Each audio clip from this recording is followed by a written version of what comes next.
Brisbane City Council presents City 78. It's my pleasure now to introduce the Right Honourable, the Lord Mayor of Brisbane, Alderman Sleeman, who will now seminar.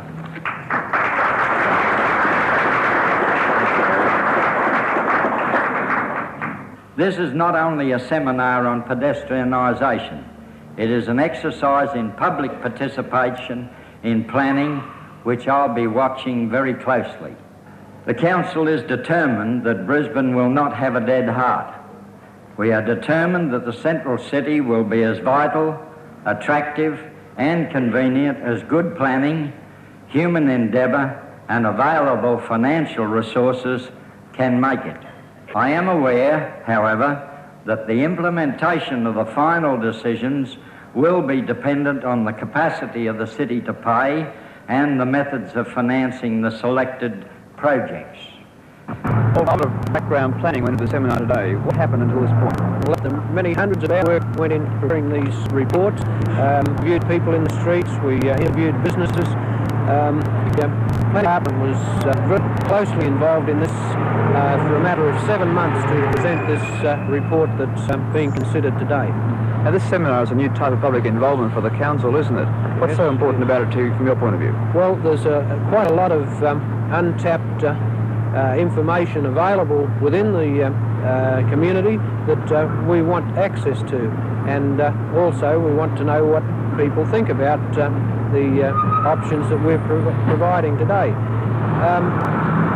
There are problems that have to be faced. There are financial difficulties that will occur to certain people if a mall is introduced. Now, we want them to be aware of that, and we want them to say to us whether or not they want us to proceed with any sort of pedestrianisation scheme, particularly a mall. A mall would have a big effect on the transport and traffic arrangements in the city, and we want to know just what people are thinking about that. And we've already involved the business houses, the professional people, the trades unions, just about everybody we can think about in this seminar and in the surveys that have gone into it. We believe that something has to be done to improve pedestrian flow, because that's what a city's all about. It's about pedestrians. They make the city, not vehicles, not shops, but people. Brisbane City Council, and under your leadership, my Lord Mayor, I think to be thoroughly congratulated with an exercise like this one. It's an attempt at public participation, a new form of public participation in planning, which is firmly, and I hope as chairman to keep it firmly, centred on the issues. Lord Mayor, you just officially opened the seminar on pedestrian improvements in the city. You sounded a very cautionary note in relation to pedestrian malls. Why was that? I hope that doesn't give the impression that I'm up to pedestrian malls. I'm very much in favour. No, I just think that the whole reason for this exercise with the seminar is to have public involvement so we'll know where we're going. If this city is to have a mall, I want it to be the best mall in Australia at least, if not the best in the world if it's possible. But I'm very much aware of the problems associated with providing this facility. We don't want this city to end up with a halfway proposition, a transit mall or a mall that's not effective in providing what we want for the public of Brisbane in this regard. Paul Martel, the seminar on pedestrianisation seems to be a success already. Has it been? Yes, it certainly has been.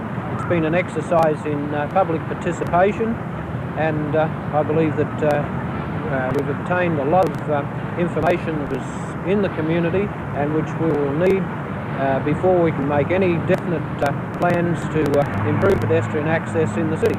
And this is one of the major considerations of the Brisbane City Council, and it's certainly been my own pet hobby to try to improve pedestrian access within the city. We've had a number of papers prepared by council planners. Obviously they're going to lead the discussion quite a lot. Perhaps we're going to hear from them. Yes, they've certainly put a lot of work into surveys, and a lot of planning has gone into this seminar. Is it likely to affect the traffic flow very much, you think? If streets are closed, that need to be made to the road traffic system, to the bus system, to the provision of parking, the provision of servicing of premises, etc. They're fairly major problems for motorists, aren't they, really? They may seem to be, on first glance, filling those problems, yes, but I'm sure with detailed studies that are being carried out, we'll be able to identify exactly what the situation will be. John, a lot of research went into supporting data for the seminar, didn't it? Yes, that's right. We've had something like 20 professional people working on this project since the beginning of the year. And what sort of options have you prepared for the public to look at? We produced 14 different alternative schemes to the pedestrian slot in the central area.